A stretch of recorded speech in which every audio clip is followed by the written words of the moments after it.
नमस्कार दोस्तों। मैं हूँ आपका दोस्त राजेश। मन की शांति विद राजेश चैनल में आपका बहुत बहुत स्वागत है। चलिए दोस्तों, कहानी की शुरुआत करते हैं। एक बहुत बड़ा मंदिर था। उसमें हजारों भक्त दर्शन करने आते थे। उस मंदिर के पुजारी काफी बूढ़े हो चुके थे। कुछ समय बाद उस पुजारी की मृत्यु हो जाती है।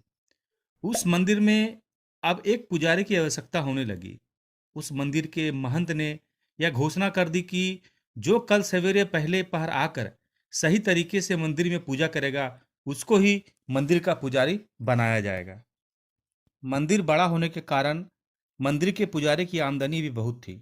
इसी कारण बहुत से पुजारी सुबह सुबह उठकर उस मंदिर की ओर चल पड़े। मंदिर पहाड़ी पर था। उस मंदिर तक पहुंचने का एक ही रास्ता था, और वह उस रास्ते में कंकड़ पत्थर, कांटेदार झाड़ियां थी। लेकिन पद के लालच में पुजारी लोग जैसे तैसे उस मंदिर में पहुंचे, और सभी लोग पूजा पाठ करने लगे। और महंत जी ने सब पुजारियों से मंत्र और पूजा विधि की प्रश्न बारी बारी पूछने लगे। अंत में परीक्षा पूरी हो गई। परीक्षा पूरी होते होते दोपहर हो गई थी। उसी समय एक नौजवान पुजारी आया। उसके कपड़े फटे हुए थे। वह पसीने से भीगा हुआ था।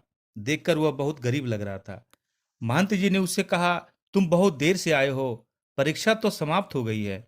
वह ब्राह्मण बोला, मैं जानता हूं, मैं केवल भगवान का दर्शन करके लौट जाऊंगा। महंत उसके चेहरे को देखकर दया आ गई, तो अंत में वह बोले, तुम जल्दी क्यों नहीं आए? लड़के ने उत्तर दिया, घर से तो बहुत जल्दी चला था, पर मंदिर के रास्ते में मैंने देखा बहुत सारे कंकड़ पत्थर और झाड़ियां थी। बेचारे यात्रियों को उनसे बहुत कष्ट होता था। उन झाड़ियों और कंकड़ पत्थर को हटाने में देर हो गई। महंत जी ने पूछा, तुम्हें पूजा करना आता है? लड़के ने कहा, भगवान को स्नान करा के चंदन फूल चढ़ा देना, धूप बत्ती जला देना तथा भोग सामने रखकर पर्दा गिरा देना और शंख बजाना, ये तो मैं जानता हूं। महंत जी ने फिर पूछा, और मंत्र जानते हो? लड़का उदास होकर बोला, भगवान से नहाने खाने को कहने के लिए मंत्र भी होते हैं? यह मैं नहीं जानता। उसकी बातें सुनकर वहां आए पुजारी सब हंसने लगे। यह मूर्ख भी पुजारी बनने आया है। महंत जी ने एक क्षण सोचा और लड़के से कहा, पुजारी तो तुम बन गए, अब मंत्र भी सीख लेना, मैं तुम्हें सिखा दूंगा।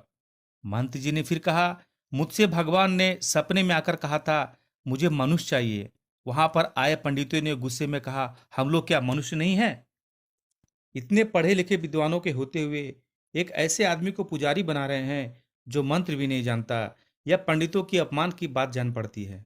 महंत जी ने पंडितों की ओर देखा और कहा, अपने स्वार्थ और फायदे के बाद तो एक पशु भी करता है और जानता भी है कि हमें कैसे फायदा मिलेगा। बहुत से पशु बहुत चतुर भी होते हैं, लेकिन सचमुच मनुष्य वही होता है जो दूसरों को सुख पहुंचाने का ध्यान रखता है और दूसरे के सुख पहुंचाने के लिए अपने स्वार्थ और सुख को भी छोड़ देता है। तब सभी पंडितों का सिर नीचे झुक गया। उन लोगों को बहुत ही लज्जा आई। वे लोग धीरे धीरे उठे और मंदिर में भगवान को और महंत जी को नमस्कार करके उस पर्वत से नीचे उतरकर चले गए।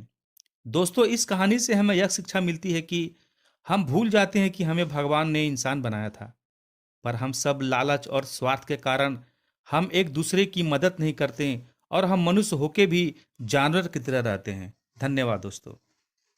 दोस्तों, यदि ये कहानी आपको अच्छी लगी तो लाइक और कमेंट जरूर करें।